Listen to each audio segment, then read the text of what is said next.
திரு ஜே.வி.சி. ஸ்ரீராம் அரசியல் விமர்சகர் நம்மோடு இணைந்திருக்கிறார். திரு ஜே.வி.சி. ஸ்ரீராம், இதனோட அரசியல் விளைவுகளா என்ன பாக்குறீங்க? நீங்க தேசிய அரசியலையும் கூட கூர்ந்து கவனிக்கிறவர், உங்களுடைய பார்வை இதுக்கு ஒரு நேஷனல் இம்ப்ளிகேஷன்லாம் இருக்கா, இல்ல மாநில அளவுல தான் இதனது விளைவுகள் இருக்கும்? வணக்கம்ங்க. அதாவது ஐ திங்க் இது ஒரு மாநில அளவு தான் இருக்கும் இம்ப்ளிகேஷன். நேஷனல் லெவல்ல உங்களுக்கு இது முக்கியமா ஒரு தாக்கம் ஏற்படுத்துமான்னு கேட்டீங்கன்னா அந்த அளவுக்கு தாக்கம் ஏற்படுத்தாதுன்னு தான் நான் நினைக்கிறேன். அதாவது திராவிட முன்னேற்ற கழகத்தை பொறுத்த மட்டும் பொன்முடிங்கிறவர் ஒரு முக்கியமான தலைவர். அவர் முன்னாள் மாவட்ட செயலாளர், இன்றைக்கு அவர் துணை பொதுச் செயலாளர் கட்சியில மூத்த அமைச்சர். 89ல இருந்து அவர் எப்போது திராவிட முன்னேற்ற கழகம் அமைச்சரவை நடத்தினாலும் அதுல அங்கம் வகிக்கக்கூடியவர். அப்படி இவர் மீது பல கேசுகள் இருக்கு. இது பொலிட்டிக்கலி டிஎம்கேக்கு ஒரு செட்பேக் தான்.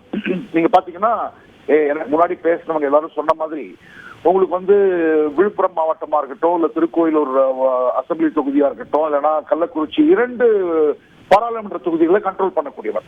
கள்ளக்குறிச்சி மற்றும் விழுப்புரம் பாராளுமன்ற தொகுதியை கண்ட்ரோல் பண்ணக்கூடியவர் இவர் பொன்முடி அவர்கள். சோ அவருக்கு இப்படி இப்படிப்பட்ட ஒரு நிகழ்வு கண்டிப்பாக திராவிட முன்னேற்ற கழகத்துக்கு அரசியல் ரீதியாக பிரச்சனைகள் கண்டிப்பா உருவாக்கும். செய்திகளை உடனுக்குடன் தெரிந்து கொள்ள உடனே சப்ஸ்கிரைப் பண்ணுங்க.